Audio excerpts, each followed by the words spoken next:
దేవుడు నీకు చెప్తున్నాడు, దిగులు పడద్దు, నేను నిన్ను బలపరుస్తాను.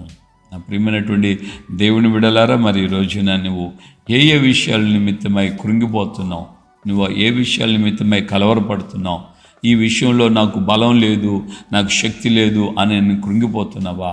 దేవుడు నిన్ను నడిపించేటువంటి ఆ మార్గాల్లో కొన్ని సందర్భాల్లో సైలెంట్గా కూర్చోవటం కూడా చాలా కష్టం.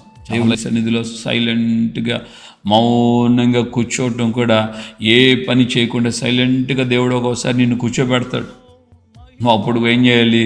అయ్యా, నేను బాగా తిరిగేవాడిని, బాగా పరిగెత్తేవాడిని, నీ కొరకు సువార్త ప్రకటించే, సువార్తలు చెప్పాను, సంఘాలకు అక్కడికి వెళ్ళాను, ఇక్కడికి వెళ్ళాను, ఇవి అవి అని ఎన్నెన్నో ఆలోచనలు వస్తుంటాయి. కొన్నిసారి ఇవన్నీ పక్కన పెట్టి దేవుడు నిన్ను తనతో కూడా కూర్చోమని, సైలెంట్గా ఉండమని ఆయన కొన్ని సందర్భాలు చెప్తాడు.